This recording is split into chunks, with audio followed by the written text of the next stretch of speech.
Seja bem-vindo, seja bem-vinda ao DRN Audiolivros. Se você curte aí histórias de alta fantasia e outros tipos de livros, siga a gente aí, que sempre estamos produzindo bastante coisa. Deixe suas dicas para leituras futuras, mesmo que eu não traga imediatamente, em alguma hora eu vou trazer. Se tem alguma dica de melhoria também, deixe nos comentários que a gente sempre tenta te seguir. E que 2023 seja um ano melhor para todos nós. Não esqueça de curtir e deixar o like para dar uma força pra gente no canal também aí. E vamos mergulhar nas nossas aventuras.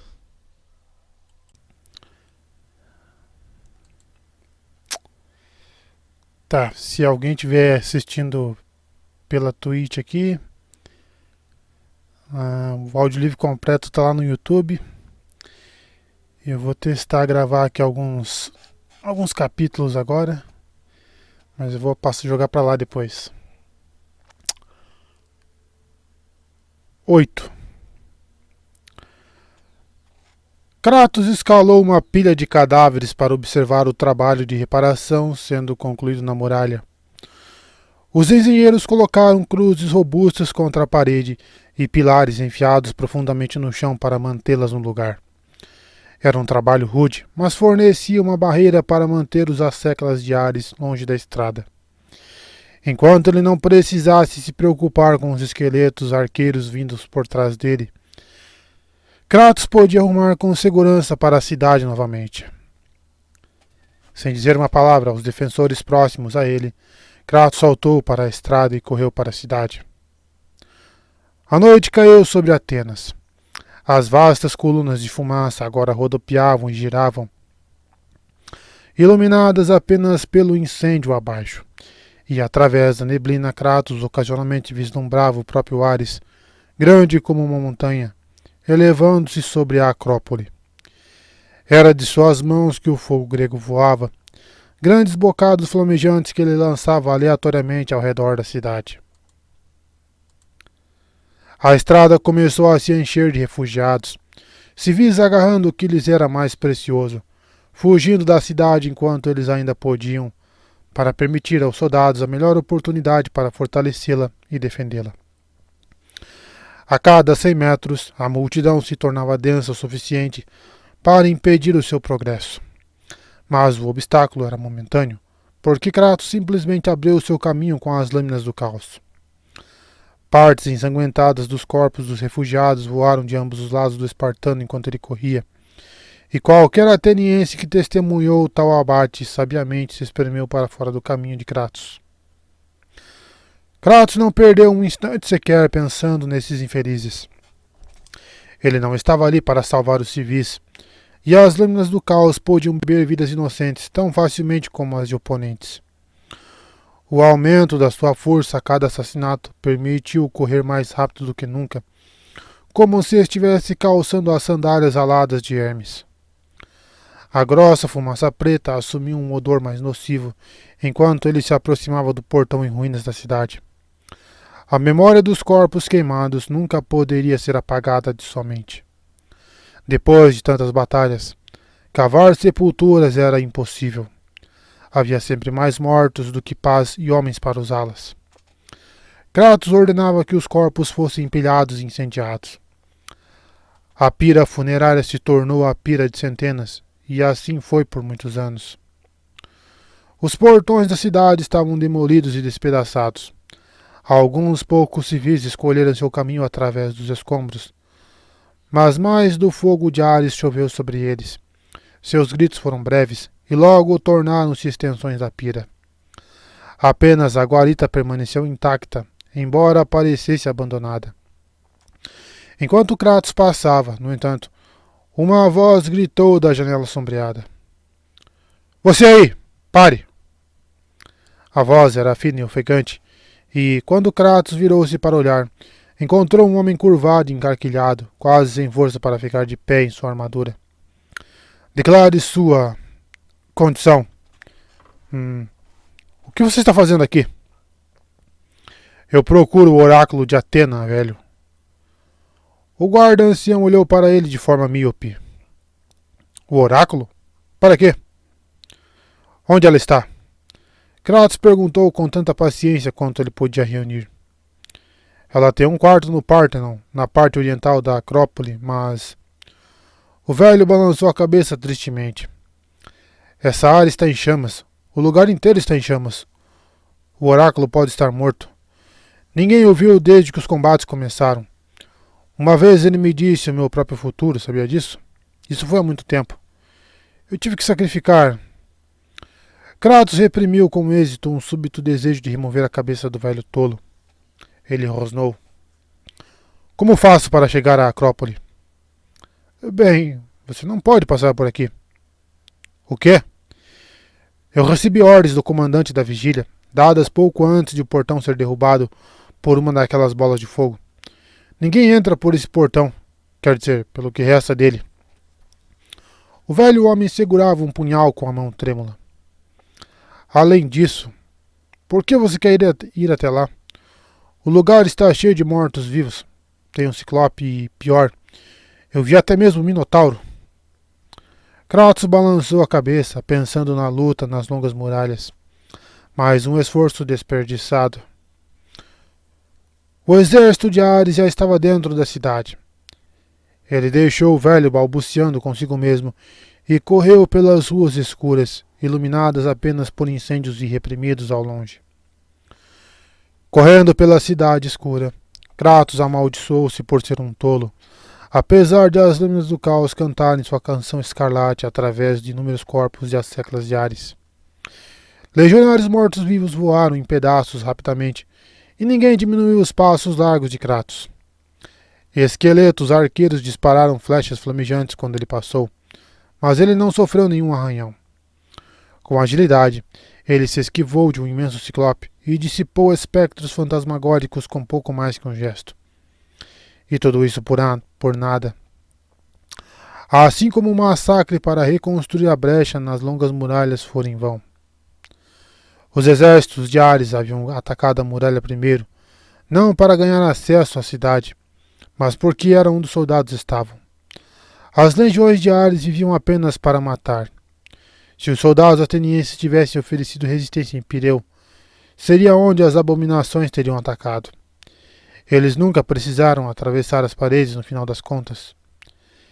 Enquanto Kratos corria, mais inimigos saltaram da terra, como se o impossível submundo tivesse aberto os portais da realidade para vomitar sua desova nas ruas de Atenas. Kratos se amaldiçoou por combatê-los como se fossem humanos. Ele não pausava mais para matá-los. Por que se preocupar? Atenas e seu povo não podiam ser protegidos da destruição do exército de Ares. O exército do deus não podia ser destruído. Como dentes de dragão, cada besta que Kratos viesse a matar podia ser recriada em qualquer lugar, a qualquer instante. Matá-los não fazia mais do que alimentar o poder das lâminas, poder de que ele não precisava. Para o Hades com essa luta. Ele iria procurar o oráculo, aprender seu segredo e então seguir seu caminho. Como ele deveria ter feito desde o início. Em uma esquina à frente, ele ouviu urros e grunhidos e as vozes de homens gritando como crianças.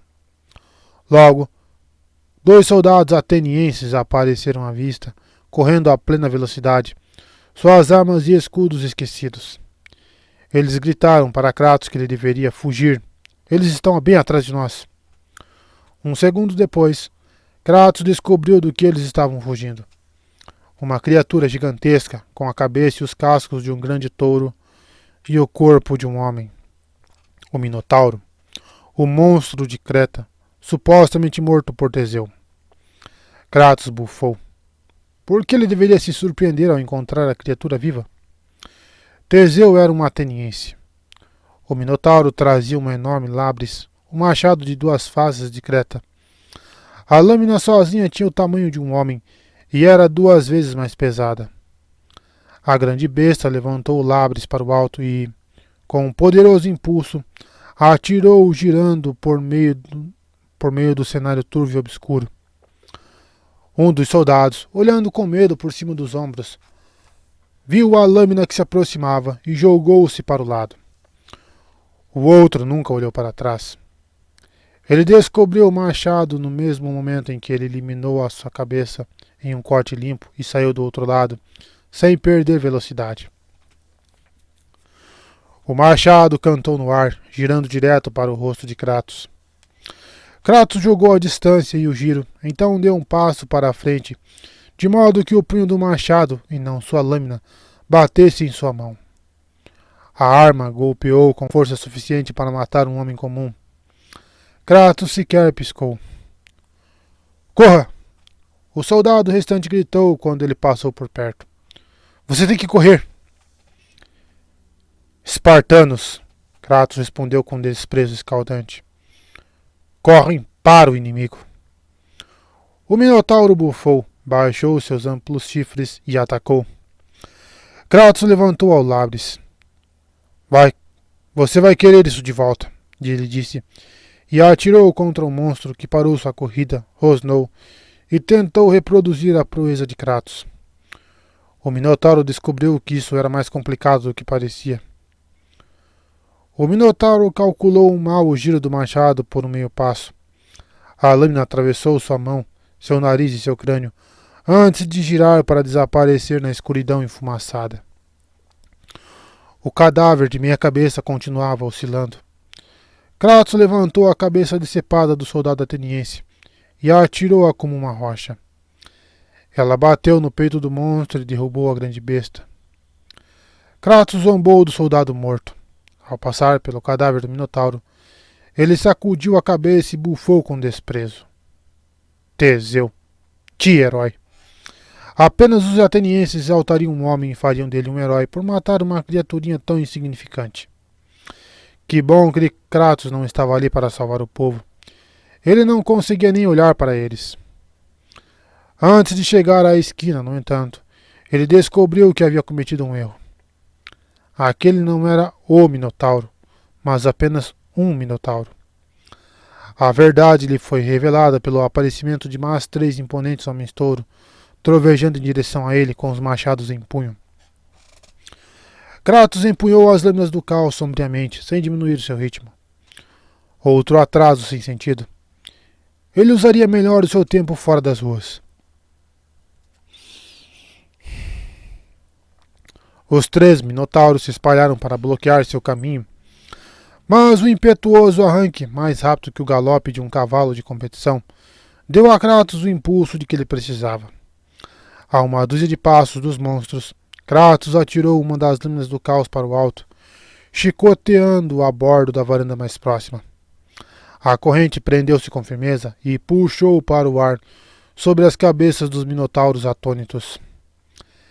Ele arremessou a outra lâmina em uma varanda superior e assim por diante, até se balançar por todo o caminho até os telhados. Dali, ele podia ver claramente o Párthenon e, além dele, a figura enorme do deus da guerra, que ainda atirava punhos de fogo na cidade abaixo. Mesmo aquela pausa momentânea havia sido suficiente para os asseclas de Ares localizarem-no novamente. Bandos de arpias voaram em direção ao telhado. Espectros flutuaram através das paredes próximas. E o edifício tremia com os minotauros e ciclopes escalando suas paredes. Ares! Kratos rugiu seu desafio, brandindo o fogo imortal das lâminas do caos. O montanhoso deus da guerra virou os olhos como luas sangrentas em sua direção. Por trás da barba de chamas, os lábios de Ares comprimiram-se em um sorriso cruel, quando ele levantou a mão ardente e alta o bastante para queimar as nuvens. Ele atirou uma bola de fogo maior do que todo o edifício em que Kratos estava. Enquanto o míssil em chamas parecia se expandir a uma velocidade alarmante, Kratos teve um instante para se perguntar se o orgulho arrogante talvez o fizera precipitar-se em atrair a atenção do deus guerreiro.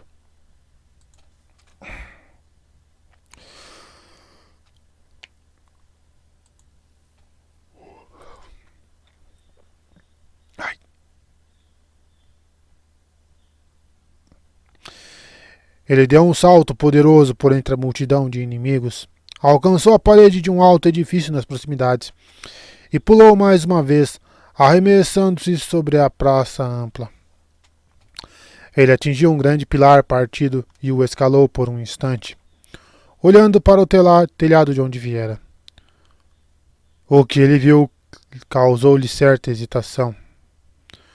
Todo o edifício era uma massa em chamas. Arpias guinchavam, ciclopes uivavam e minotauros berravam enquanto todos eram queimados. Então foi sua vez de gritar quando um pedaço de fogo gelatinoso correu pelas suas costas. Sua força diminuiu e ele escorregou para baixo, caindo na rua em agonia. Torceu-se de um lado para o outro lado, tentando rolar como se meras chamas devorassem sua carne. Não adiantou. Mais chamas rugiram em sua direção, e a praça abaixo se enchia com monstros. Com um esforço supremo, dentes cerrados pela interminável queimação nas costas, Kratos se jogou para a frente, para o Párthenon, em direção ao templo de Atena. A dor nunca retardou o fantasma de Esparta. Ele cambaleou em direção ao oráculo e em direção ao segredo de como matar um deus. Kratos corria quando podia. A dor em suas costas diminuiu um pouco e matava quando precisava. Ele tropeçou pelas ruas, sobre os telhados e até prosseguiu com dificuldade nos esgotos labirínticos que ligavam catacumbas infinitas. Embora o esgoto queimasse mais do que pensara, ele pôde suportar sem morrer. No momento em que Kratos emergiu, o toque de Ares em suas costas havia diminuído. Sua pele estava retesada, mas ele ainda podia se mover, ainda podia lutar quando necessário. Finalmente, após o que pareceram dias, ele chegou à larga avenida que levava da Acrópole ao Párthenon. E lá ele enfrentou um novo desafio. A estrada era patrulhada por centauros. Selvagens e indomáveis, esses gigantescos e monstruosos homens-cavalos tinham uma reputação de ferocidade em batalha que Kratos sabia que era bem fundamentada. Ele havia enfrentado essas criaturas antes e sempre as considerou como oponentes formidáveis. Eles não viviam muito tempo, ao menos nenhum que tivesse enfrentado o fantasma de Esparta. O mais próximo o viu através da fumaça. Vociferando seu grito de guerra, ele se empinou e virou-se para enfrentá-lo, e então, sem hesitação, atacou. Kratos ampliou sua postura e esperou.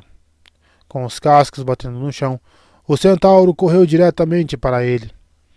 Kratos percebeu que não poderia ultrapassar a criatura, não com a pele das suas costas rachando e dando-lhe novo tormento a cada movimento.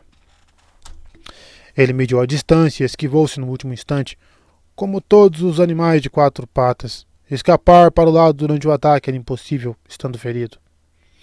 Kratos deixou o homem-cavalo passar.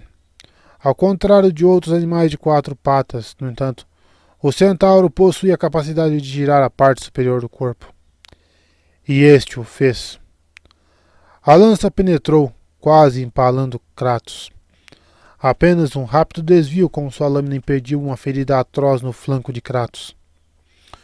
O homem-cavalo tentou apoiar-se em seus cascos traseiros para parar, levantar-se e girar, mas os centauros não podiam virar a cara na direção oposta tão rapidamente.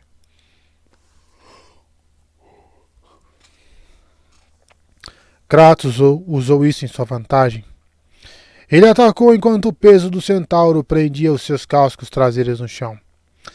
Se ele tivesse tentado chutá-lo como uma mula, o ataque de Kratos teria falhado. Ele arqueou-se sobre o dorso do homem-cavalo, as lâminas do caos girando em amplos círculos mortais.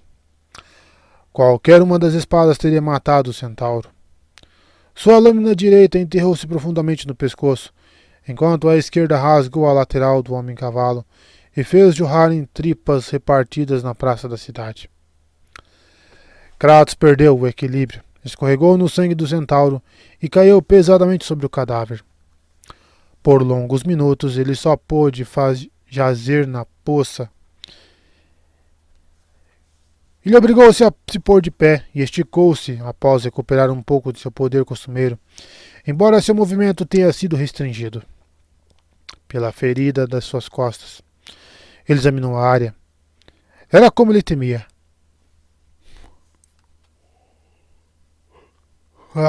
Soneira. Ares havia infiltrado muitos de seus exércitos pela cidade. Mais 2 centauros galopavam para atacá-lo. Um centauro segurava uma lança enorme empunhada como um arpão em seu braço musculoso. O outro girava um peso de ferro no fim de uma longa corrente. Enquanto eles se precipitavam sobre ele, Kratos deixou-se cair. A corrente e a bola balançaram inofensivamente sobre sua cabeça, mas a lança ferroou seu antebraço. Apenas a corrente embutida na carne ligada ao osso salvou-o de perder a mão. Mas até mesmo o forte impacto não atrasou seu contra-ataque. Se ele estivesse inteiro, se seus músculos e suas costas poderosas respondessem como deveriam, seu objetivo teria sido perfeito. Em vez disso, ele errou, e os centauros passaram como um relâmpago, ilesos de suas lâminas. Ajoelhando como um penitente, ele levou as lâminas do caos para os lados, as lâminas voltadas para trás, e cortou a parte mais próxima da perna dianteira de cada centauro. Os animais caíram para a frente e derraparam, deixando manchas de sangue na calçada. Kratos levantou-se e, com mais movimento das lâminas, cortou suas cabeças de seus corpos. Ele sacudiu o sangue de suas lâminas enquanto procurava por novos inimigos, novas vítimas, mas encontrou apenas chamas e carnificina. Incêndios brotavam como profanas ervas daninhas, devorando a cidade.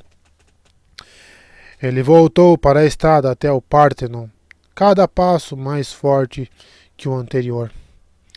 As lâminas do caos, ao tomar vidas, nutriam-no e permitiam sua regeneração. A rigidez permanecia em suas costas como um lembrete de sua imprudência ao insultar um deus. Kratos usou suas lâminas, por vezes como bengalas, para ajudá-lo a subir a estrada cada vez mais íngreme. O soldado havia dito que o oráculo de Atena estava em um templo perto de uma estrutura majestosa, que agora ficara escurecida com a fuligem e iluminada pelas chamas da cidade abaixo. Kratos ouviu o som crescente de um sibilo que ele conhecia muito bem. Em um piscar de olhos, ele se jogou, mergulhando de cabeça, escondendo-se perto de uma parede, um instante antes de outras das bolas de fogo do deus espirrar chama líquida em toda a vizinhança.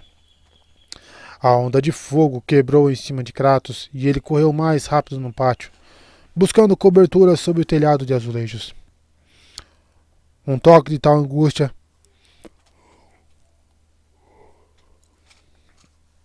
era tudo o que ele podia suportar. Ele encontrou uma fonte meio cheia, sufocada por ervas daninhas. Ele saltou sobre ela e rolou na sujeira úmida e podre. A água turva cheirava a peixe morto, mas sufocou o resto do gel ardente que havia se agarrado à sua pele. Pelos deuses, disse rangendo os dentes, quando uma onda de dor passou por ele. Ele então se levantou e soube que podia continuar lutando, pela honra, por Atena, e porque era tudo o que ele sabia. Voltar à rua pavimentada revelou apenas novos obstáculos. Bolas de fogo após bolas de fogo dinamitaram todas as vias que conduziam ao cume, fazendo delas rios de fogo. Como se tivesse adivinhado o destino de Kratos, Ares fechou todos os caminhos. Kratos o amaldiçoou e se atirou mais uma vez em uma arrancada. Ele se moveu para circundar a Acrópole. Devia haver alguma lacuna no anel de fogo do deus guerreiro. Sua nova energia levou-o para uma zona calma de Atenas, uma que até então escapara do pior da destruição. Pessoas espreitavam com medo nas janelas enquanto ele passava, mas ninguém estava morto na rua, embora isso fosse apenas temporário. No lado mais distante da Acrópole, ele encontrou uma patrulha de mortos-vivos. Os esqueletos repugnantes caçavam furtivamente nas estradas, balançando foices que pareciam poder cortar as colunas do próprio Párthenon. E essas criaturas especiais, Kratos observou, usavam armaduras. Armaduras que estavam escurecidas com a fuligem, mas que não mostravam nenhuma evidência de fogo. Armaduras que podiam proteger os mortos-vivos das chamas de Ares eram exatamente do que ele precisava. Ele caiu por trás dos esqueletos blindados e aumentou a sua velocidade, aproximando-se rapidamente. Algum instinto profano deve ter alertado as criaturas de sua abordagem rápida.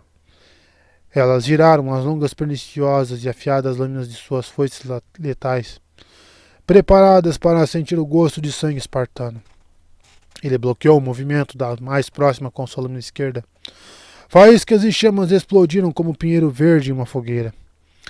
Ele virou-se para flanquear a criatura, mantendo a sua armadura entre ele e seus companheiros. Legionários o rodearam, cortando de novo e de novo. Kratos estava muito ocupado bloqueando para contra-atacar, principalmente porque não queria prejudicar as armaduras, que eram, afinal, o único motivo que valia a pena enfrentá-los. O choque das armas soltava faíscas em todas as direções. A casa atrás de Kratos pegou fogo. Ele ignorou. E viu uma abertura para o ataque. Em um movimento, lançou as lâminas do caos e saltou para a frente para aproveitar o cabo da foice do morto-vivo mais próximo. As labaredas da casa em chamas começaram a fazer bolhas em suas costas expostas e torturadas.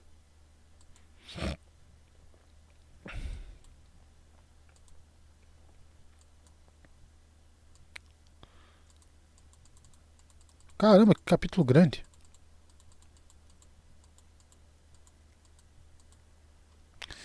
Ele precisava daquela armadura. Em vez de arrancar a arma das mãos da criatura, Kratos usou o seu peso para alavancar o corpo do morto-vivo e lançá-lo contra os outros. Foices foram enfiadas profundamente através do torso da criatura, e no instante em que as armas se desligaram do corpo de seu camarada, Kratos pegou as lâminas do caos mais uma vez. Um floreio letal e as cabeças dos mortos-vivos caíram como pedras catapultadas. Os corpos continuaram a sacudir e balançar suas armas convulsivamente, mas a perda de suas cabeças deixou-os cegos, presas fáceis. Kratos dissecou-os com eficiência enérgica, cortando os braços e pernas, deixando apenas os torsos. Esses mortos-vivos, porém, não eram espartanos. Ele precisaria de pelo menos 3 dos seus corceletes para fazer uma armadura que cobrisse seu peito massivo. Chutando as partes decepadas, ele pegou o corcelete menos danificado. Desprendeu-o e amarrou em suas costas. O outro, apenas ligeiramente rasgado, ele atou sobre o peito. A cobertura era imperfeita, mas ele não ia usá-la para se defender das legiões monstruosas de Ares, apenas contra o calor de matar do fogo do deus guerreiro. Um encolher de ombros assentou a armadura no melhor ajuste que ele poderia alcançar. Mas antes que pudesse mais uma vez partir em busca de um caminho para o cume, ele viu outro morto-vivo entrar em uma casa. Ele mal havia aprendido a armadura quando 2 legionários atacaram, e estendiam escudos mágicos. Kratos soltou um grito de raiva quando ele retaliou. As lâminas do caos se ricochetearam nos escudos dos mortos-vivos, e Kratos cambaleou para trás.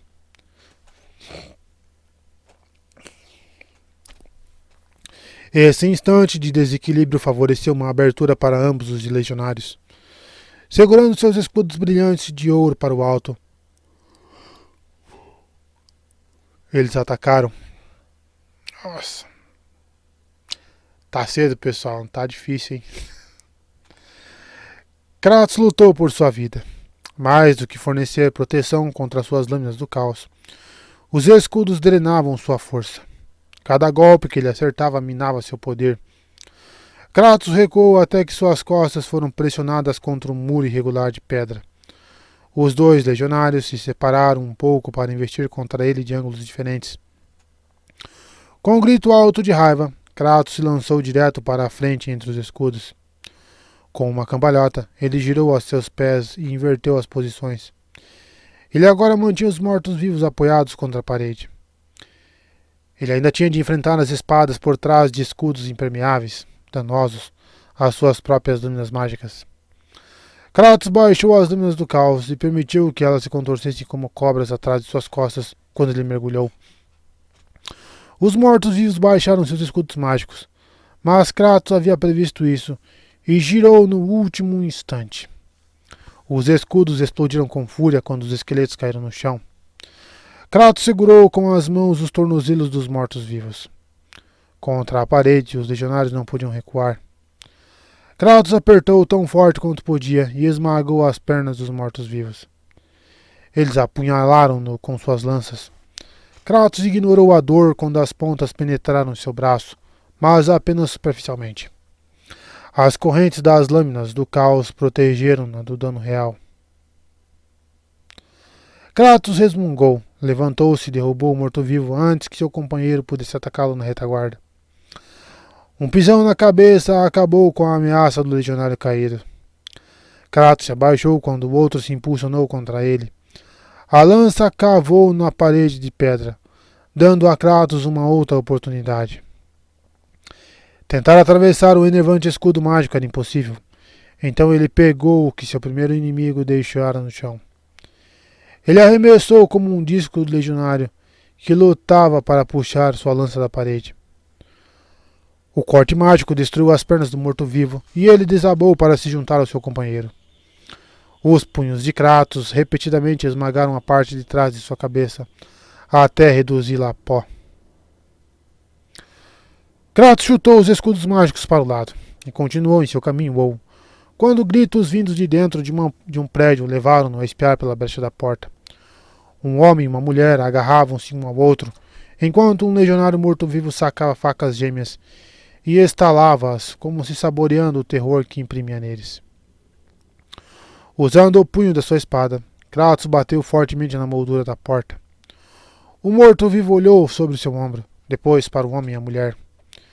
Quando ele virou seu rosto uma vez mais para o fantasma de Esparta, descobriu apenas as bordas das lâminas do caos em um último suspiro, antes de ser cortado em dois, da clavícula à virilha. Kratos recuou e deixou as peças do esqueleto caírem. As pernas chutaram-no debilmente. Ele ignorou. Fomos verdadeiramente abençoados pelos deuses, disse o homem. Você nos salvou. Vocês não estão salvos. Eu só atrasei a sua morte um momento ou dois. Kratos virou-se para ir embora. Sua energia seria melhor gasta se fugissem. Nós estávamos homenageando Afrodite, a mulher ofertou, mostrando-lhe uma pequena caixa de madeira entalhada.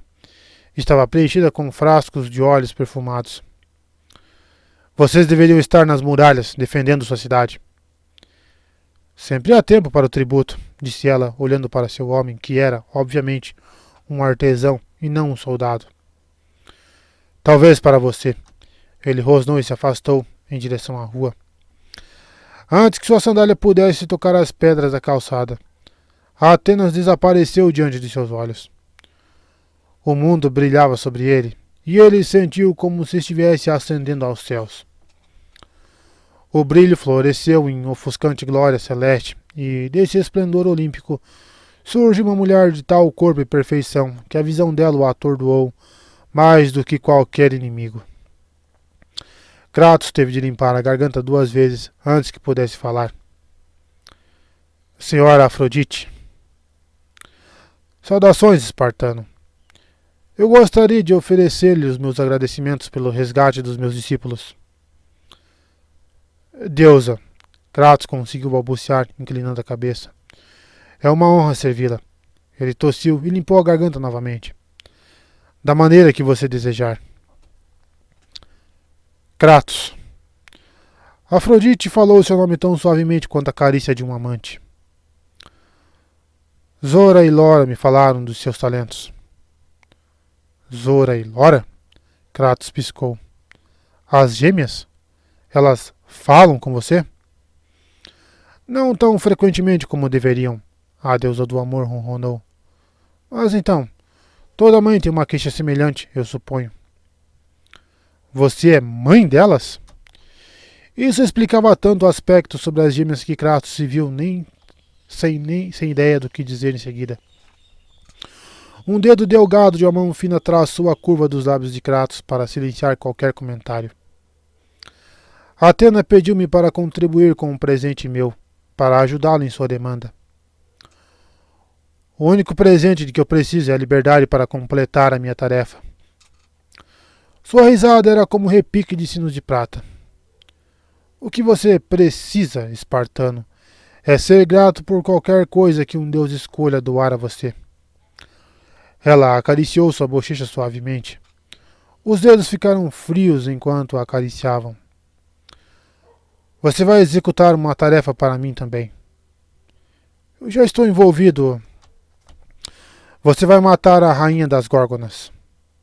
Kratos franziu a testa. Mas por que ela? Por que agora?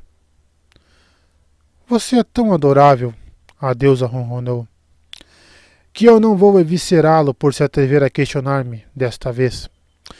Você deve matar a Medusa e trazer-me a sua cabeça. O presente que eu vou lhe conceder é o poder das Górgonas, transformar homens em pedra. A deusa fez um gesto e, com uma onda, foi-se placidamente para o Olimpo. Kratos tentou falar, mas não tinha fôlego. Tentou ver, mas não havia luz. Ele tentou se movimentar e não sabia se o selvagem caos rodopiante que ele experimentou aconteceu em torno dele ou dentro de sua cabeça. Ou os dois. Ele agachou-se em um lugar frio e escuro e ouviu o silvo suave das cobras. Ele se levantou. Quanto antes ele satisfizesse a sede de Afrodite pelo sangue da Górgona, antes ele poderia voltar a Atenas e encontrar o oráculo. A escuridão em torno dele escondia as serpentes escorregadias. Ele deu alguns passos cegos para um lado, movendo-se por um lamaçal. Sua mão encontrou uma parede de rocha viscosa. Pressionando o ouvido contra a parede, ele esperou, entre respirações lentas e medidas, em uma tentativa de detectar quaisquer vibrações. Nada. Ele suspirou. O que ele esperava? Que Afrodite apontasse e fizesse a Medusa aparecer na frente dele?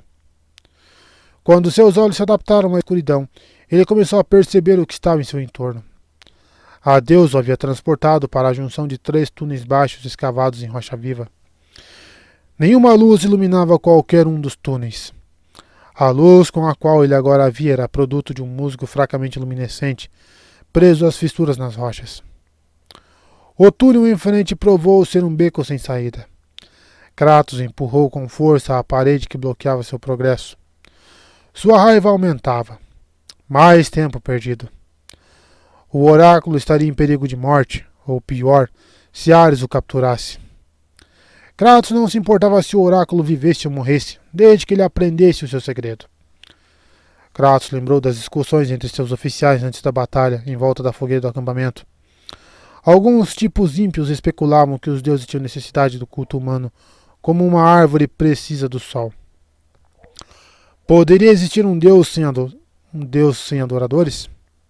Pelo jeito que as coisas estavam em Atenas, Kratos supôs que ele iria descobrir.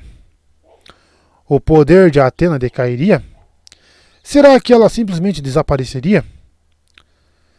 Zeus pode ter proibido um deus de matar outro, mas Ares pode ter encontrado uma maneira de burlar a proibição.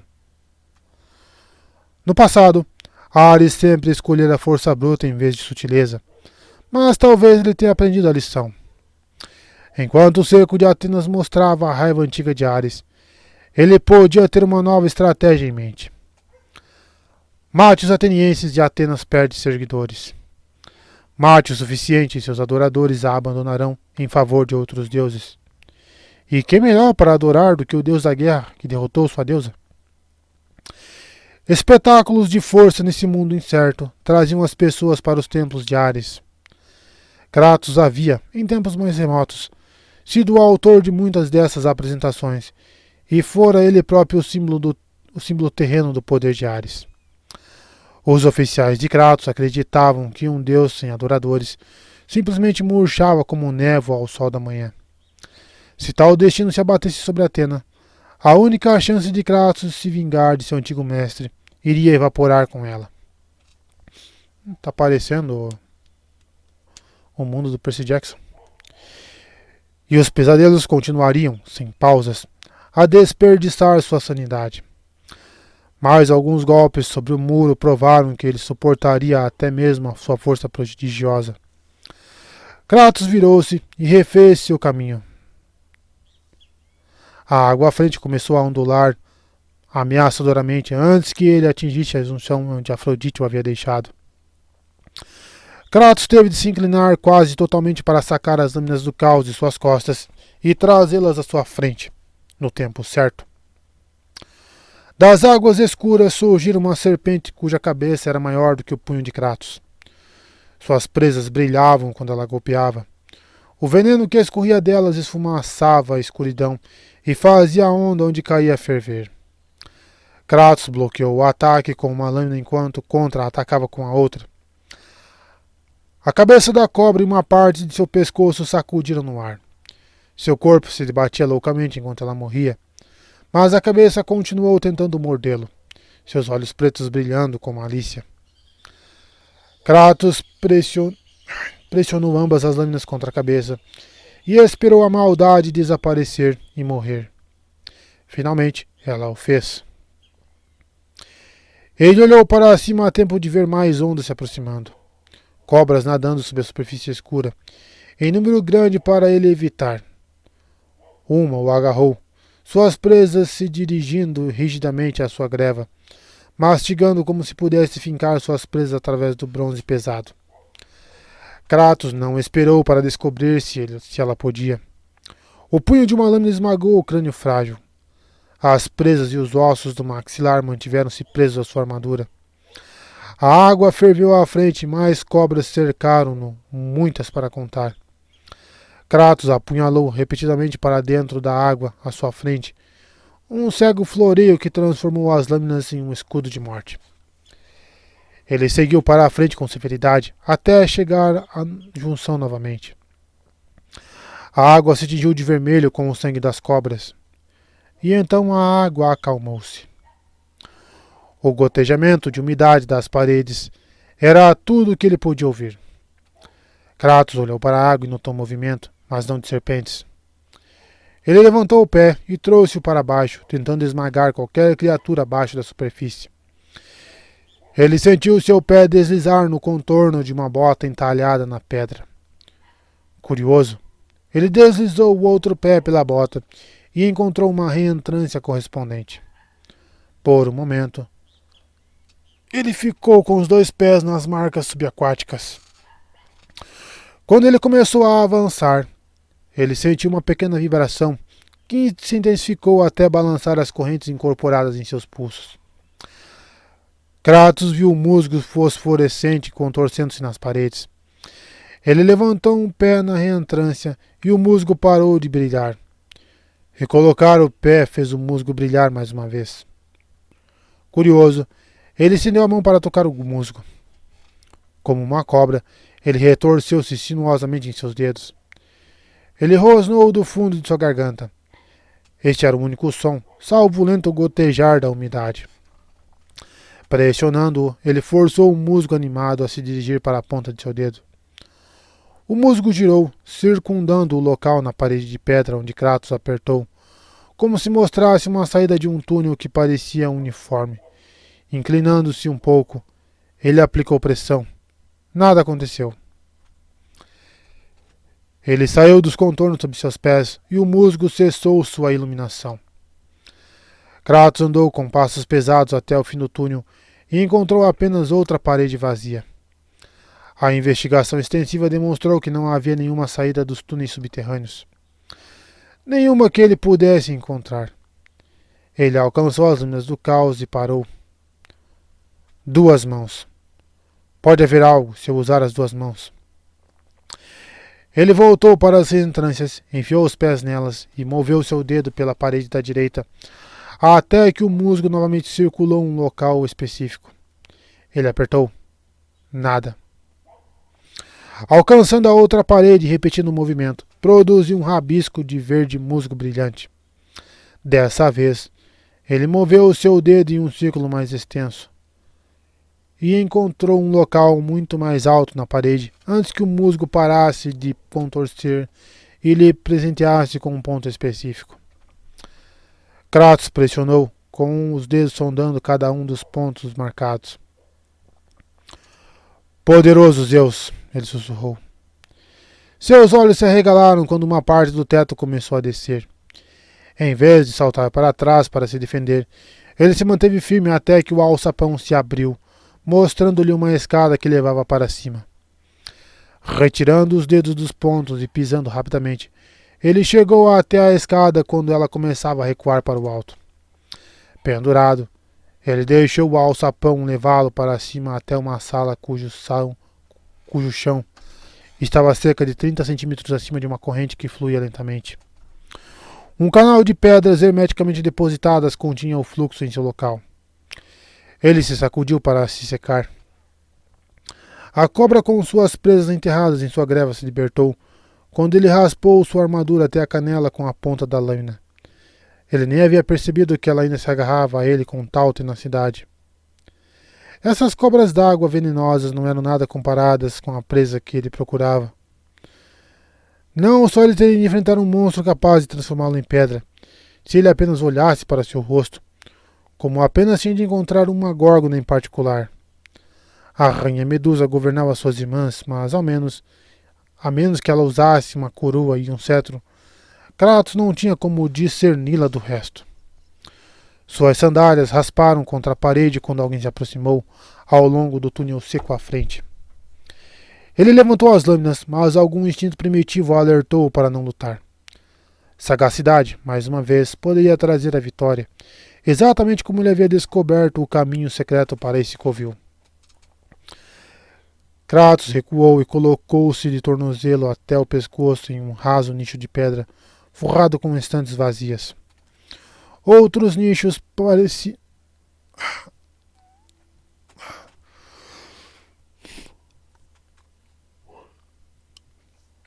Outros nichos cobriam as paredes da câmara, mas a maior parte dessas estantes estavam abastecidas com objetos.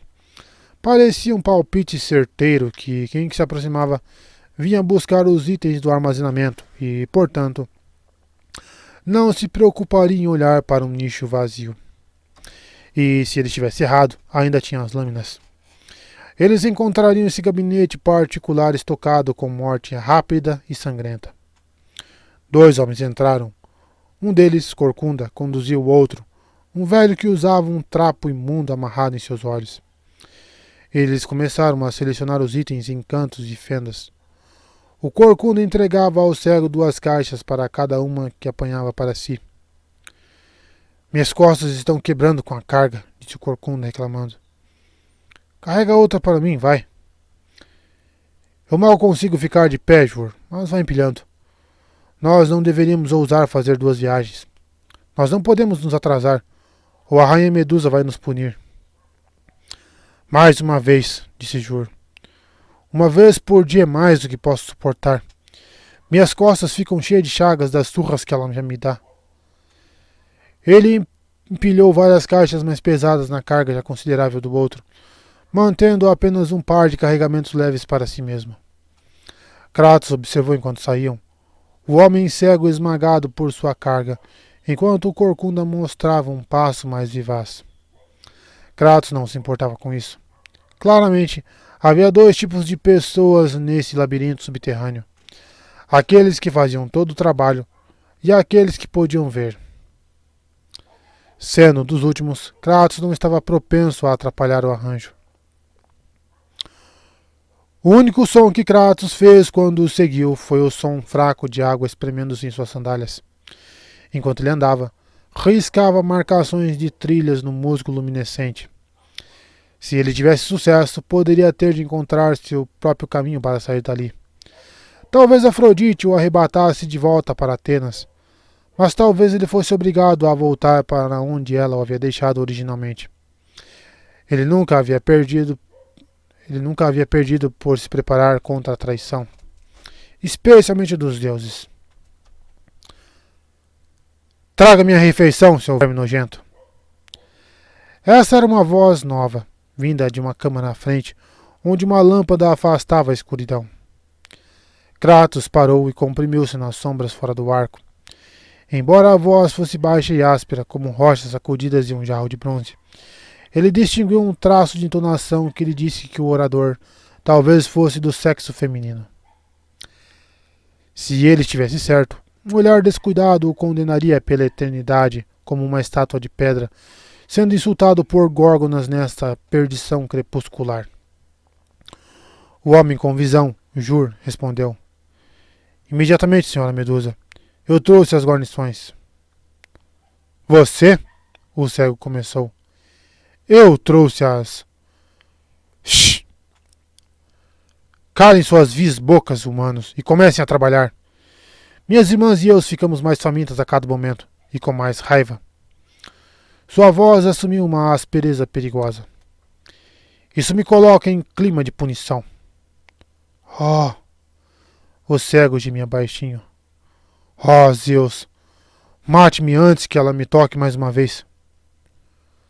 Pelo menos você não pode ver, seu bastardo sortudo. Jur rosnou suavemente. Os espelhos. Aqueles malditos espelhos em seu quarto. Para todo o lado que ela se vira, ela pode ver seu horrível reflexo. Um tinir de potes e os sons do fogo sendo alimentado atraiu o olhar de Kratos. Ele lançou um olhar mais rápido que um piscar de olhos, mas que captou toda a cozinha. O cego decantava algum tipo de carne em um caldeirão de barro do tamanho de uma banheira, enquanto o Jura acendia o fogo baixo. Aparentemente, a rainha das górgonas preferia carne de cordeiro. Não. Aqueles não eram cordeiros, Kratos percebeu, e um nó frio se formou em sua barriga. Eram crianças humanas. Kratos cerrou os punhos, querendo atacar, depois de ver tão horrível ceia. Crianças. Crianças humanas como sua própria filha. Sua querida filha que... Ele deu um passo à frente, mas forçou-se para voltar para se esconder até o momento adequado. Sua raiva crescia por conta da refeição canibal, alimentando sua necessidade de destruir as górgonas. Tomar a cabeça da Medusa fora decreto de Afrodite, e ele teria um prazer sombrio no serviço, comandado por uma deusa ou não. Logo, o cego carregou um enorme cepo, cheio de vapor do ensopado de bebê, e o arrastou na direção de uma arcada escura através da pequena cozinha. Juro observou e andou, com passos leves como os de um gato, até a chaleira grande. Pegou uma concha e mergulhou-a, segurando-a até o nariz, para captar o aroma. Aquele velho desgraçado está finalmente aprendendo a cozinhar, Jur murmurou, trazendo a concha para seus lábios. Mas antes que ele pudesse provar o ensopado de bebê, uma mão enorme o agarrou pelo pescoço e puxou para o ar. Ele deixou cair a colher na sopeira e tentou gritar, mas a mão ao redor de seu pescoço reduziu sua voz a um guincho. Ele lutou, balançando suas pernas, arranhando a mão, mas a pele cinzenta parecia mais dura do que bronze. Ele encontrou-se, um momento depois, cara a cara com o fantasma de Esparta. Seus olhos se arregalaram e um grasnido estrangulado passou por entre os dedos de Kratos.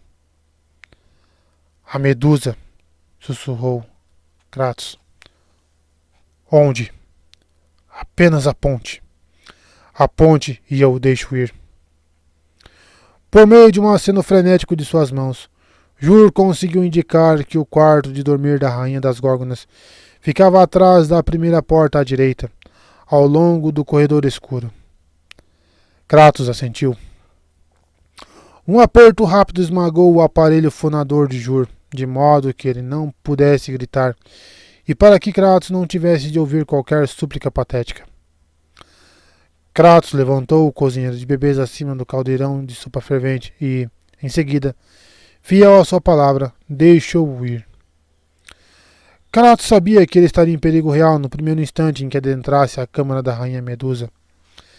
Se ele confundisse a Medusa real com um de seus reflexos e olhasse em seu rosto, ele não teria uma segunda chance. A sorte favorece aos audazes, pensou ele e atacou. Com um salto de pantera, Kratos surgiu através do arco oposto, alcançando a porta para a câmara da Medusa, um instante após o homem cego. O cego equilibrou o cepo cambaleando com uma mão, enquanto abria a porta com a outra. Ouviu Kratos atrás dele.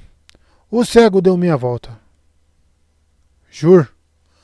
Foi tudo que ele teve tempo de dizer antes de Kratos arrebatar o cepo e, com um chute poderoso, enviar o cego voando no meio da câmara à frente.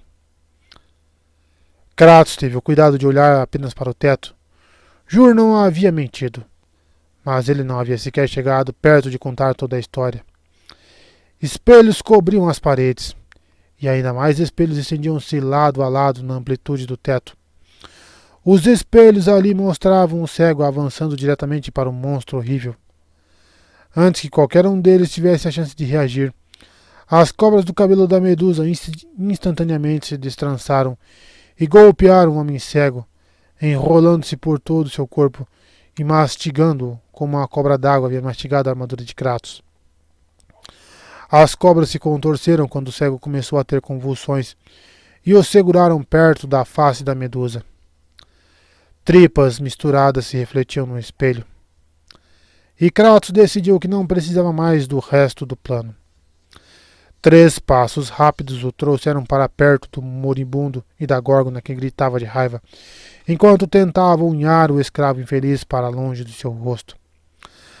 Assim que ela finalmente conseguiu afastá-lo, levantou a cabeça e, na parede espelhada, viu sua morte de pés às suas costas. Kratos saltou no ar, golpeando para baixo com os 2 pés e dirigindo a cara do monstro para o assoalho da câmara. No mesmo instante, as lâminas do caos brilharam em um golpe convergente para cortar as clavículas e a parte de trás de suas costelas superiores. Kratos liberou as lâminas e enfiou as mãos na ferida, conduzindo os dedos na desordem viscosa do tecido da górgona. Ele agarrou sua coluna e, com um poderoso puxão, arrancou a cabeça de seu corpo. As serpentes na cabeça atacaram seu braço, mas fracamente. Seu veneno havia sido gasto com o cego. Ele parou por um momento, em respeito ao reflexo de seu olhar mortal no espelho. Aqueles olhos assustadores, as presas compridas, os cabelos de cobras vivas. Kratos arqueou as costas, como se um movimento tivesse puxado mais uma vez. Do escuro, iluminado por musgos das câmaras subterrâneas, ele foi transportado para um lugar de brancura deslumbrante e resplandecente. Você fez bem, meu espartano. Eu não sou o seu espartano, ele pensou, mas disse apenas: Senhora Afrodite? Ele usou a mão livre para proteger seus olhos contra o brilho, e então pôde decifrar parcamente as sedas diáfanas que se aderiam convidativamente ao corpo da deusa. Ela pegou a cabeça decepada em suas mãos, segurando-a pelas cobras, agora mortas, que lhe serviam de cabelo. Senhora Afrodite, terminei minha missão consigo? Ah, sim. Uma última coisa, agora que eu tenho certeza de que você concluiu a sua missão. Aqui, disse ela, segurando a cabeça decepada da Medusa, seu rosto cuidadosamente afastado. Tome-a pelas cobras. Isso mesmo. Cuidado para não olhar em seus olhos. Agora, atire-a de volta sobre seu ombro, como se estivesse guardando uma dessas espadas impressionantemente grandes que você usa. Kratos o fez e sentiu as cobras evaporarem de suas mãos. O que aconteceu? Para onde ela foi? Ela vai estar aí quando você quiser. Basta buscá-la de volta e ela estará em sua mão. Vire do lado certo quando estiver pronto para petrificar. Como é que isso funciona? É mágica. Só mais uma coisa que você deve saber. Estar morta diminui o poder da Medusa. As pessoas não vão virar pedra? Ah, elas vão. Elas só não vão ficar assim por muito tempo. Kratos olhou diretamente para Afrodite, esperando a explicação completa. 10 segundos de um raio completo dos olhos. E o que quer que você faça, não a perca. Afrodite se deu as mãos e olhou com estima. Atena a quer de volta quando você tiver acabado sua demanda. Ela tem alguns usos para isso. Algo sobre um escudo. Talvez uma capa? Bem, não importa. Você destruiu a rainha das Górgonas, e agora o poder dela é seu. Em um instante, ela se elevou sobre ele como uma montanha, como se seu cabelo roçasse a lua. Sua voz soou como um grande sino de bronze. Congele e destrua todos eles com o olhar da medusa. A deusa trovejou. Vá com os deuses, Kratos. Vá em frente, em nome do Olimpo. Antes que ele pudesse respirar para responder, ele estava em Atenas mais uma vez. Ares ainda se erguia sobre a Acrópole, lançando bolas de fogo grego do tamanho de casas para todos os lados. Quando Kratos recuperou sua orientação, encontrou-se mais uma vez na zona tranquila da qual a deusa o havia levado. Ele ainda estava no outro lado da Acrópole, no templo de Atena e de seu oráculo. Ele abaixou a cabeça e correu, como um leão em busca de um cordeiro, rápido como um falcão, incansável como o vento. Ele tinha de correr. Tanto tempo foi desperdiçado e para quê? Um poder de que ele não precisava. Um poder que não tinha nada a ver com encontrar o oráculo, nem com derrotar o deus da guerra. Se Afrodite quisesse realmente o ajudar, deveria tê-lo colocado na porta do templo de Atena e enfiado o oráculo em seu colo. Deuses e seus jogos. Ele estava cansado de todos eles. Uma vez que ele matasse Ares, ele teria acabado com seu tempo de servidão e com suas exigências insanas. E os pesadelos seriam banidos de seu sono, de cada instante de vigília, para sempre. Esse foi o capítulo mais longo. Bom, se estão gostando aí, metam um dedo no like para dar uma força pra gente. E muito obrigado pela audiência.